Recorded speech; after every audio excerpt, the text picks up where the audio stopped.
Good afternoon, Southern California. I'm John Baldwin with John Hart Real Estate, and today is May 2nd, 2022. Have a couple different articles for us to touch on today. Two from housingwire.com, and then I want to briefly kind of just show you a little bit on cnbc.com.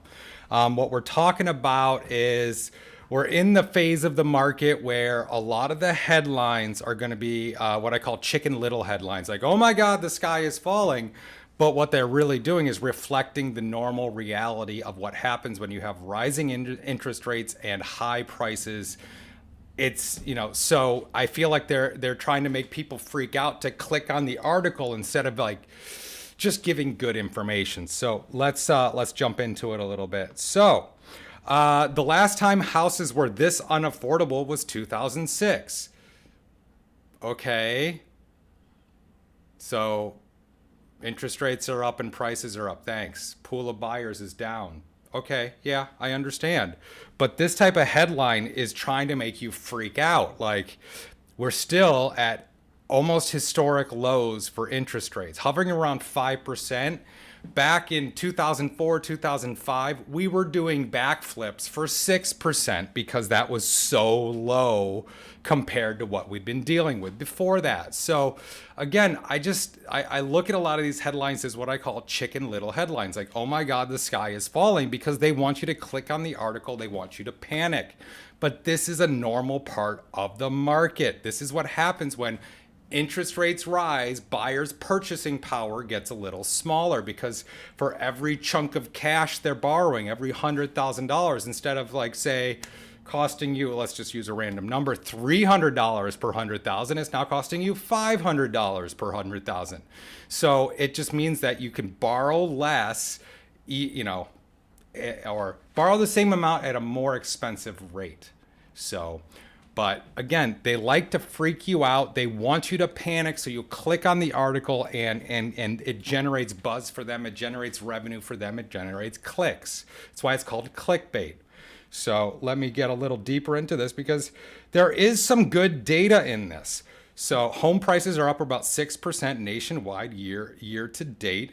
And the 30-year mortgage interest rate of 5.11% as of April 21 continues to propel a lack of affordable homes. Of course, when interest rates rise, people's purchasing power is diminished. This is not rocket science. This is basic stuff.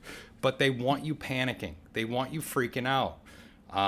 Because again, this is all a function of inventory, why prices are rising. If we had a ton of houses hit the market, I know we have enough demand. We could snap up a lot of them right away. So, it's affordability is 2006, July 2006. If y'all remember back then, what was going on? I mean, houses were going up like $10,000 per month in areas where you're talking like it was a $500,000 house and it was just going up. It was crazy. So, and then the other thing this article jumps into is, which is a normal part of this cycle, is that people start jumping into adjustable rate mortgages. And why do people jump into adjustable rate mortgages? Because it's a lower rate in the short term, and then when it resets, then it'll jump higher. So it's basically like they'll lock in a 7-year lower term or lower rate term, and then refinance out of that, at the end of the term, so that they can get a normal fixed rate mortgage. So that's pretty common, especially with people only being in their house lately about an average of 7 years. A 7-1 ARM or a 10-1 ARM can make a lot of sense. Talk to your lender. I don't know all the ins and outs of those programs, so you need to talk to your lender. If you don't have a lender, give me a call, 213-973-3777. I'll hook you up with one of my fantastic lenders who can run through the whole process with you. But this is just, none of this is super surprising. The ARM share of purchase rates locks by volume spiked from 2.5% in December to about 8% in March, the highest share since 2017.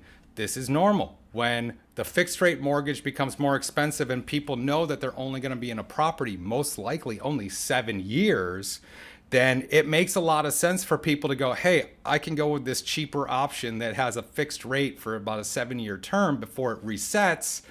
I'm going to be moving anyway. So this is a very normal thing. And I think they just want people to be freaking out. So don't freak out. Give me a call. So, and the other thing I want to touch on is a little bit of like tooting my own horn. So, if you go back to last week, the video I did on Monday, are we returning to a normal market is what I titled it. And here we are with Lawrence Yun. He's the National Association of Realtors economist. And he's basically saying a more normalized housing market is on the horizon, from NAR. So I feel very vindicated that what I have been saying for weeks and weeks and weeks now, and it's just funny that it happened like 3 or 4 days after I put it out on the internet, that yes, we're probably returning to a more normal market.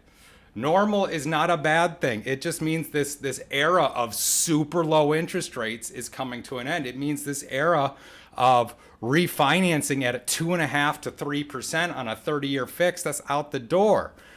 Yeah, it's just normal. So we're going to enter a more normal phase where you can kind of know what's going on instead of this frenzied market that's just been bonkers.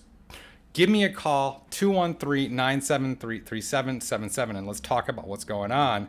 But I also just want you to look at all the headlines, and you're going to see and notice the way that they're framing this stuff. And this is what you have to look at. Home prices jumped nearly 20% in February, but slowdown may be coming. See, they're trying to freak you out.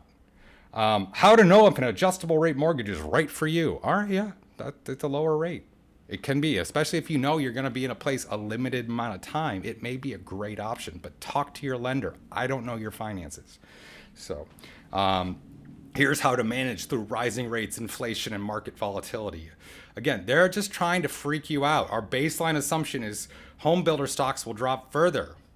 Yeah, I don't doubt it. When prices start leveling off, interest rates start going up, the pool of buyers for new, more expensive homes, especially with the supply chain shortages builders are having.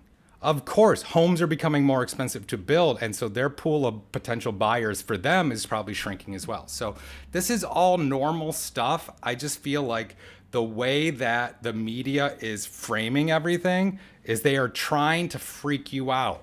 Don't freak out. This is still a great time to buy, lock in a low interest rate, because what we're returning to from the last year, 19.9% interest across the country, depending on where you were, 19.4. I've seen a couple different numbers recently. And if we return to 3 to 7% appreciation, that's amazing. And then you have, 8.5% inflation. If you can lock in a 5% interest rate and we have 8.5% inflation, the delta there is about 3%. So inflation alone is going to be making you money on this. But again, talk to your lender or give me a call, 213-973-3777, and let's get your house sold.